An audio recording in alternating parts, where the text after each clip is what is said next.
Getting rich is easy, getting wealthy is harder. It takes lots of knowledge, consistency, and compounding. So, now, I am going to reveal the lessons I learned from books and experiences. These helped me a lot in my journey to reach my goals. Today, I'm going to reveal 10 lessons I learned on my journey. Pay attention. Lesson 1. Understanding assets and liabilities. Once upon a time, I stumbled upon a finance book called Rich Dad, Poor Dad, where I learned a crucial lesson about assets and liabilities. According to Rich Dad, assets are things that bring money into your pocket, while liabilities are things that take money out. It may sound simple, but it's tough to apply in real life. Rich Dad's advice was straightforward. To build wealth, focus on acquiring more assets. So I began examining my spending habits, aiming to invest in assets. For example, I decided to purchase shares in a dividend-paying stock, which brought in a $40 dividend each month. Around the same time, I was exploring different ways to earn money. One day, I started a small side business selling handmade crafts online. Surprisingly, my crafts consistently brought in around $40 in profit each month. That's when it struck me. Each item I sold was like a tiny income generator, contributing regularly to my finances. Both the dividend-paying stock and the handmade crafts business brought in monthly, but the stock required a significant upfront investment, whereas starting the craft business required minimal initial capital. Moreover, I found enjoyment in crafting. That's when I made the decision to take my craft business seriously and view each creation as a valuable asset. With this mindset, I began creating more crafts, exploring new designs and markets, and ultimately growing my portfolio of handmade assets. Lesson 2. The reality of pursuing success. In life, everything comes with a price tag, but not all prices are written on tags. Let's say you dream of being a top MMA fighter. Sounds cool, right? But pause for a moment. Becoming a pro fighter means grueling hours at the gym, strict diets, and risking injuries. You'd likely reconsider because the cost, time, effort, and sacrifices is too high. Likewise, aiming to be a successful business owner demands a hefty price. It's like aspiring to be a great boxer or doctor. It takes years of hard work and dedication. Yet many dive into entrepreneurship without grasping the toll it takes. Just like expecting an unfit person to win against a seasoned boxer, it's unrealistic to start a business without proper preparation. Most folks haven't studied or grown up around business-savvy families. Yet, they expect instant success, only to give up when faced with challenges. Understanding the true cost of entrepreneurship means recognizing the sacrifices required. Time, leisure, and even relationships. Before diving into any endeavor, it's crucial to weigh the cost and decide if you're willing to pay it. Knowing the price tag helped me stay resilient through setbacks and accept slow progress. When you're aware of the sacrifices ahead, you're better prepared to make the necessary adjustments and stay committed to your goals. Lesson 3. Don't below means, expanding your means. Instead of just living within your means, try to make more money. I learned this from a book by Robert Kiyosaki called Second Chance. Kiyosaki says financial advisors usually tell you to save money by cutting expenses. But why not focus on making more money instead? Why give up things you enjoy? Instead of saying, I can't afford it, ask yourself, how can I afford it? This advice made sense to me for 2 reasons. First, I realized there's a limit to how much you can cut expenses. If you are ready to create your luck comment, I will create my own luck. Lesson 4. Making your own luck. Over time, I've become less convinced of luck's role in business success.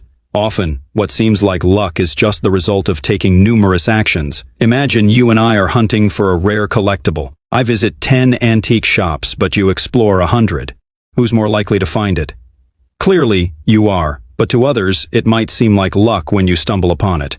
The more you do, the luckier you become because you're making your own luck. This lesson pushed me to try many ventures, even if most didn't pan out. You can be wrong most of the time and still succeed. Take, for instance, Elon Musk. He's had numerous failed ventures, but SpaceX and Tesla have soared. Many major companies grasp this too. If you examine all of Apple's product releases, only a few become iconic. Sometimes, all it takes is one idea, one book, one sentence, one person, or one breakthrough to change your life. Others might think you simply got lucky meeting that one person who propelled you to success. But they don't see the countless connections you forged to find them. You forge your own luck. That concludes our lessons.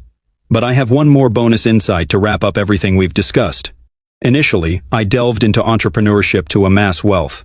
But I've realized it's about far more than money. It delves much deeper. As you begin working long hours, striving for greater earnings, you find yourself confined to your workspace, neglecting your health and well-being. Recognizing the toll it's taking on you, you commit to regular exercise, leading you to rethink your diet and sleep patterns. One day, returning from a workout, you're struck by the disarray of your living space, prompting you to prioritize cleanliness and organization. Despite these changes, you grapple with negativity, prompting you to delve into mindfulness and meditation to quiet your inner critic. Embracing practices you once scoffed at, like spirituality and meditation, you gain control over your emotions and habits, shedding negative influences and adopting healthier lifestyles. Over time, your confidence and demeanor shift, reflecting a newfound sense of self-assurance and maturity. Eventually, you achieve your financial aspirations. But it's the personal growth journey that truly defines your success. Lesson 5. Pathways to wealth. Let's talk about getting rich while you're still young. Imagine this. Instead of waiting until you're old and tired, you start building your wealth now. Picture this young couple on vacation. They're full of energy and enjoying every moment because they've made smart financial choices early on. You've probably heard the advice about saving just a little every day and investing it wisely. It's true, but it got me thinking. Sure, saving for 40 years can make you a millionaire, but do you really want to be wealthy when you're too old to enjoy it? That's the dilemma I faced. Then I stumbled upon this book called The Millionaire Fast Lane by M.J. DeMarco. It's all about getting rich quickly and retiring early. But don't worry, it's not about scams or shortcuts. It's about building something big when you're young, like starting a successful business or creating something valuable. Sure, building a business takes time and effort, maybe 5 or 10 years, but once you've made it, you're set for life. That's the kind of get-rich-quick the author talks about. And compared to waiting 40 years for your investments to grow, 10 years is pretty quick. But here's the thing. Not everyone wants to start a business. Some people are perfectly happy with their jobs and don't want the stress of running a business. For them, investing a small amount every day for 40 years might be the way to go. It's what I do too, but I don't rely on it to make me rich overnight. In the end, it all comes down to what you really want. If you dream of retiring early and never having to work again, maybe give The Millionaire Fast Lane a read. But if you're content with your job and believe in the power of long-term investments, stick with that. Just remember, whether you're building a business or investing for the long term, compound interest is your best friend. Take Warren Buffett, for example. He didn't become one of the richest people in the world until he was in his 50s. It's not just about skill, it's about giving your investments time to grow. Lesson 6. Empowering perspectives, energy, money, and overcoming fear. Imagine you're thinking about how to spend your time and energy. You could spend an hour trying to save $10 by hunting for bargains, or cutting back on small expenses. Or you could use that SME hour to make $100 by working on something that earns you more money. Some people meticulously track every purchase, constantly searching for ways to save a few dollars, but that takes a lot of energy. Instead, what if you invested that energy into making more money? Earning more money isn't as scary as it seems. It's about solving problems. The more problems you solve, the more money you can make. It's like climbing a ladder. You start with small problems, like learning new things or gaining confidence. As you solve each problem, you move up to bigger challenges. But if you ignore money problems, you'll struggle to make ends meet. Now, let's talk about facing your fears. When it comes to money, we often worry about what could go wrong. What if we invest in a business and it fails? What if we lose everything? What if we can't pay off our debts? But instead of letting fear hold you back, ask yourself, what's the worst that can happen? According to Dale Carnegie, author of How to Stop Worrying and Start Living, we tend to exaggerate how bad things could be. When you really think about it, even the worst-case scenario might not be as terrible as you imagine. Once you accept the worst outcome, you can focus on finding a solution. Here's how you can do it. First, be honest about the situation and figure out the worst possible outcome. Then, accept it as if it's already happened. Finally, focus your energy on solving the problem instead of worrying about it. Acceptance is the first step toward overcoming any challenge. When you stop worrying and start focusing on solutions, you'll find that you can handle whatever life throws your way. Lesson 7. Wrong path, right decision. A few years back, I found myself sitting across from my bank manager, discussing the ins and outs of getting a credit card. Now, anyone who's ever used a credit card knows that if you don't pay off your balance within a certain period, you get hit with some pretty hefty interest charges. My manager was quick to warn me about this potential pitfall.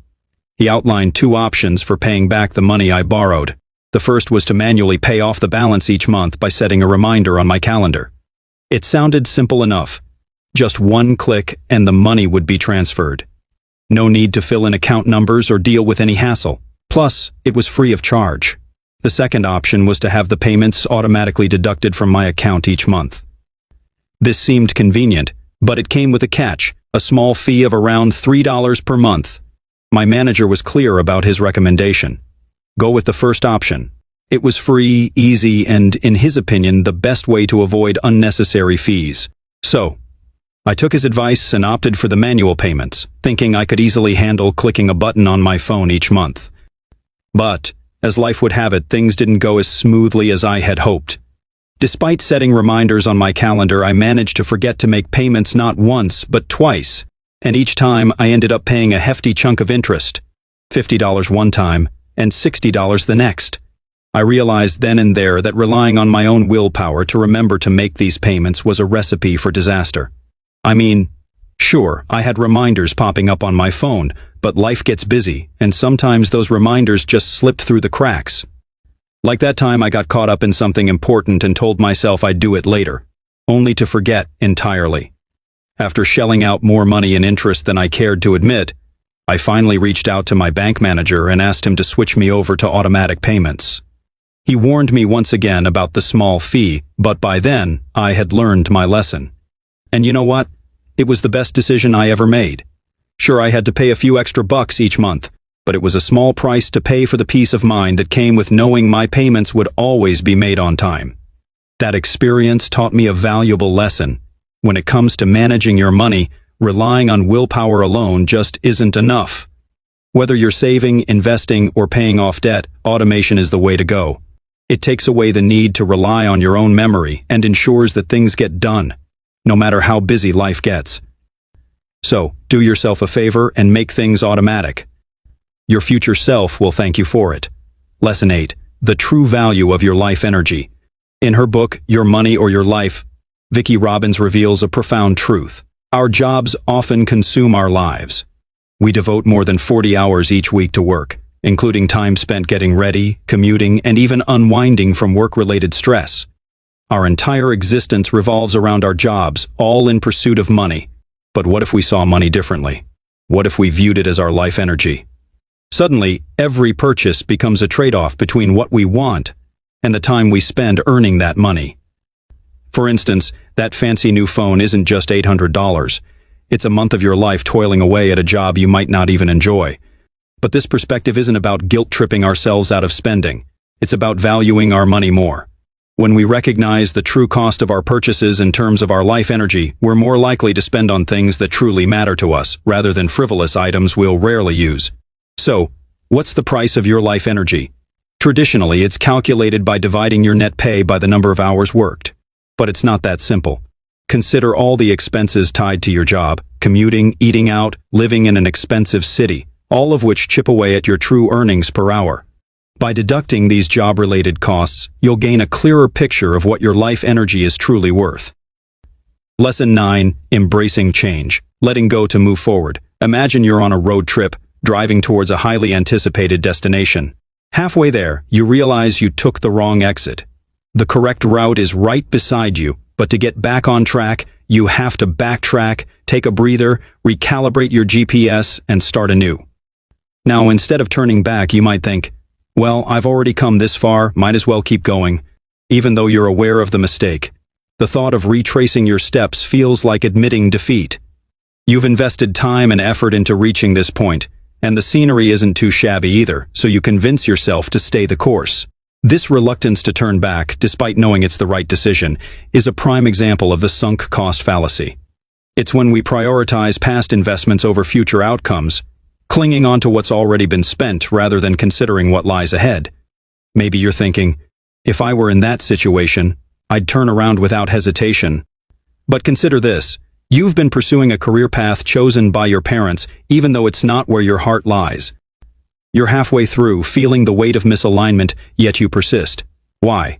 Or perhaps you're stuck in a job that drains you emotionally, but you stay put, resigned to a lifetime of dissatisfaction. Why subject yourself to such misery? Or in relationships, clinging on to what's familiar despite knowing it's not fulfilling. Even in smaller decisions, like quitting smoking, the temptation to hold on to that last pack as a safety net is real. Recognizing and overcoming the sunk cost fallacy has transformative power. Instead of dwelling on past investments, focus on the present and future. Ask yourself, knowing what I know now, would I make the same choice? If the answer is no, it's time to pivot.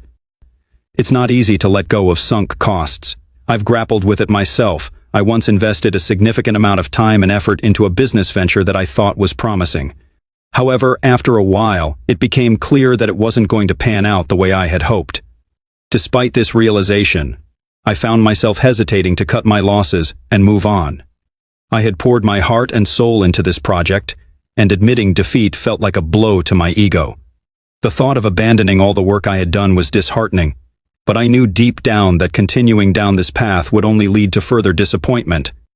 Eventually, I made the tough decision to pivot and pursue a different business opportunity. It wasn't easy to let go of the time and resources I had already invested, but in the end, it was the right choice. By redirecting my efforts, I was able to build something truly fulfilling and successful. This experience taught me the importance of recognizing when to cut your losses and move on, even if it means starting from scratch. It's not always easy, but sometimes it's necessary to let go of the past in order to embrace a brighter future. Lesson 10. Thinking big. Back in university, there was this guy in my class who always preached about being realistic. If someone dared to dream big, like studying abroad in the US, he'd scoff, pointing out their lack of funds and language skills. He did the same with himself, resigning to never owning a luxury car or having a hefty bank balance. But he wasn't unkind. He was a reliable friend, always there to lend a hand or a jacket. The snag was, he couldn't see beyond the present. Unlike big thinkers who see possibilities, he only saw limitations. Take a struggling business, for instance. A small thinker sees a sinking ship, while a big thinker sees potential for innovation and growth. One sees what is, the other what could be. Most people, like my friend, stick to small dreams. But thinking big is just the start. Setting hefty goals, like turning a part-time gig into a successful business, pushes you to act differently. You'll seek out new opportunities, expand your network, and hustle harder. Big dreams breed big actions, leading to big rewards. See, it's not about waiting for success to come to you. You gotta become the person who attracts it. And that starts with daring to dream big. I learned two things from thinking big. 1, big goals are easier because you rally others to help. And 2, what seemed insurmountable wasn't. I was just thinking small. We had also made so many informative videos